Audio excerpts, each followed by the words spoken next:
to ancientherbal.care.com for all your skincare needs. That's ancientherbal.care.com. Link is at the top line of the description. I didn't see certain things out of Eminem, until a later time in his career. And I think that was something that, kind of pissed him off and, whatever. But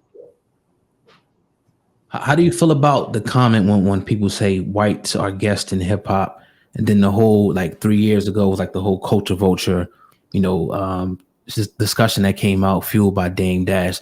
How does that make you feel? What's your perspective and thoughts on that? Yeah, shout out Dame. That's my boy for the Vulture book and everything. Right.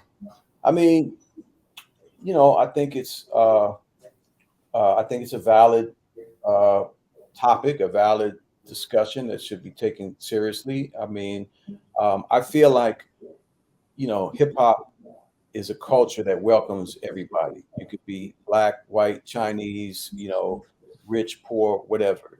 It will welcome you if you are authentic to yourself. We value that kind of realness and authenticity. But I also feel like hip hop is something that was created out of the struggles and the pain and the hardships of, primarily black inner city communities across this country. That's the struggle that gave rise to hip hop and the expressions of things that we've all heard through hip hop over the years. And one of the things that does bother me about hip hop today is, I feel like it's this multi-billion-dollar global industry now, and there was a time in the 90s where it was moving as a social and cultural and political movement to affect change in these communities that I'm talking about. But 25 years later, we're sitting here and we're seeing that conditions are, just as bad, if not worse, than they were, and that hip hop has not been able to direct a larger portion of the resources and money being generated by the culture back into those communities. So I feel like as a white person in hip hop, you have to understand that, and you have to respect that you should, be someone that is aware of not just racism, but systemic racism and what that means and how it affects people and communities and lives. So that's kind of the way I feel about it. I think that, there's a lot of folks that get into it just because it's fun or whatever their reasons might be. But I think I would like to think that, if you're not white, you would be, would want to be aware and sensitive around those subject matters to consider yourself truly, a part of the hip hop community.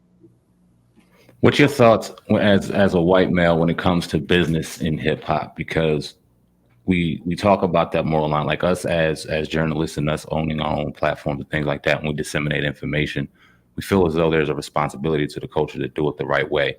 And people that are blamed for being culture vultures, obviously they go and run with it and do a disservice to the culture. In our opinions, they run and giving people's information, albeit the people that they interview or the people that they dealing with, provide them the information that they distribute. We can always kind of go, that was iffy in that.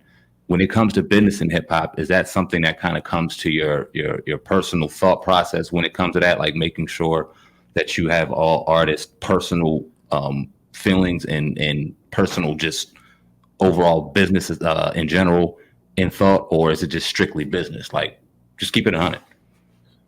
I just want to make sure I'm understanding the question correctly, but I think you're saying like, is it just business no matter what, or is there, do you have to take other things into consideration as a business person? And correct, yeah.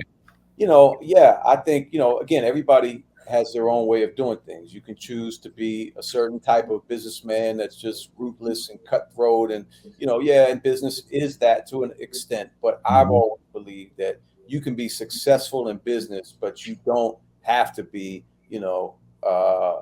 somebody that takes advantage of people and somebody that exploits people. And there's a way to do good business and be very successful at business, and also maintain, some of your ethics and morals, and do something that makes a difference. So that's what I've always been about. That's what Breakbeat is going to be about.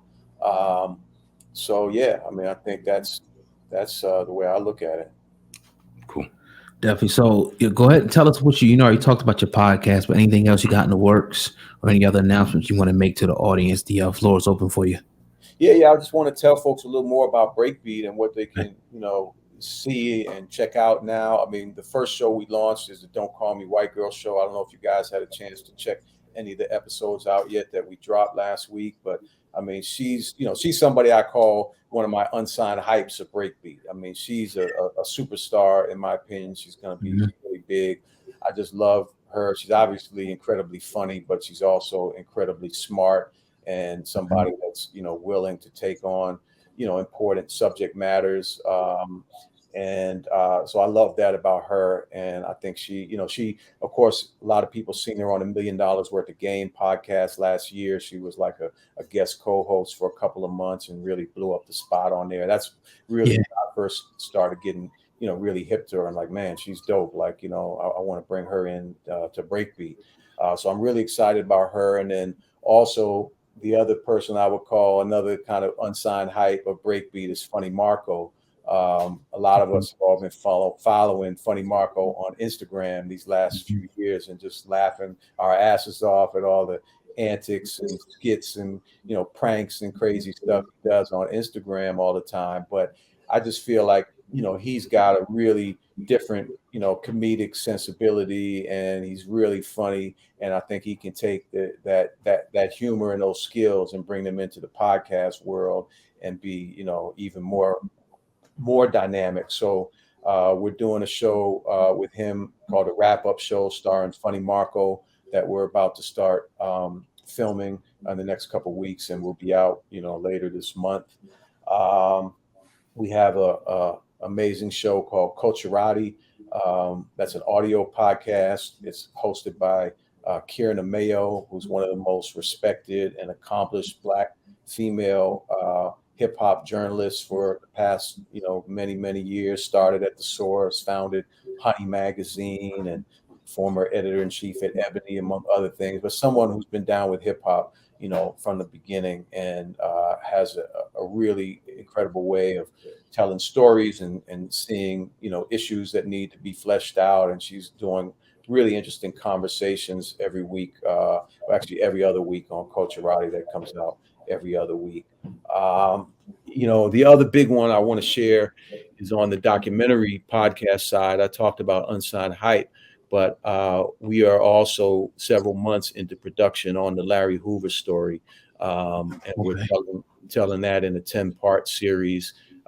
This will be the first time his story is ever told in any real, authentic, meaningful way. He's just commonly just kind of put in a box by the mainstream media, and the gangster criminal side is what gets glorified.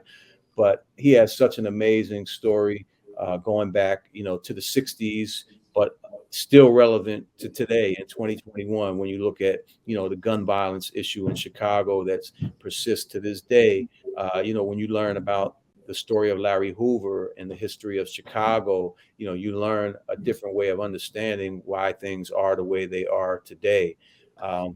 Larry Hoover is the only Black gangster in our culture, who ever got into politics and who ever spoke about voting and the importance of using political power to bring change in our communities. And I think that was an incredible vision that he was implementing in the 80s and the 90s when he reformed himself and renamed Gangster Disciples as Growth and Development.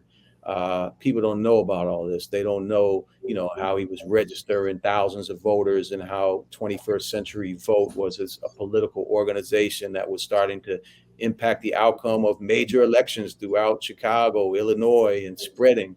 And in my opinion, and a lot of others, he's a political prisoner. He was due up for parole in the early 90s, and he was going to get out, and he was going to take this growth and development. And I believe the world would be a different place right now if that had been allowed to happen. But they brought in these federal charges and put him away, in Supermax, where he's with El Chapo and the Unabomber and people like that. He's totally out of communication and just I think that was all for political reasons, because they feared his power politically. It's one thing to have power over criminal activities and violence and sales of drugs or whatever things in the Black community, but once you start talking about empowerment and change and doing something positive and political stuff, it's a whole different thing. So I really look at him as this incredible figure whose story just really, really needs to get out there in a truthful way once and for all. And I'm super, excited that his family, has come on board. This is the first authorized telling of the Larry Hoover story, his family's participation. So we've been talking to so many people that, never done any interviews before. And, people don't know how many lives Larry Hoover has changed. I mean, there's thousands and thousands of, men and women who, turn their lives around because of the teachings of growth and development and Larry Hoover, and, have become, incredibly productive members of our society that maybe were, incarcerated or involved in criminal activities and other, negative activities. And people don't understand the masses of young, mostly Black men and women, but others as well, that turn their lives around because of Larry Hoover. So that's a big story. And then last but not least is the Dave Mays Show. I will be launching my own podcast. So for the first time, I'm going to be speaking regularly, interacting with movers and shakers from the culture. I've got a lot of people that I've known all these years and been a part of their lives that I think we'll have some amazing conversations. And I was always a behind the scenes guy back in the day. That was my nature. I didn't want the attention. I didn't want to get the credit or put my name and face on things. But I think I realized these past few years, I took some time off to think about how to get back into this, game and into this space. And, realize like I need my story to be told and known. People need to understand a lot of the stuff we covered today. I think will be enlightening to people who might not know a lot about my story. And then, my voice, a lot of my friends and people close to me have been telling me, that people will want to hear what you have to say about a lot of different things. So I'm excited to launch the Dave Mays Show, also coming like the end of October, first week of November. So, yeah. Dope, man. We definitely appreciate your time and respect your time. Dave Mays on the Hip Hop Uncensored podcast. Let them know where they could find you. Let them know where they could find Breakbeat, big dog, before we get out of here. Yeah, for sure. Our website is breakbeatmedia.com. So you can find everything we're doing on the website and links to our socials and shows. You can go to the Breakbeat YouTube, and we've got the first 3 episodes. The 4th one's dropping tomorrow of Don't Call Me White Girl. You guys are going to love that show.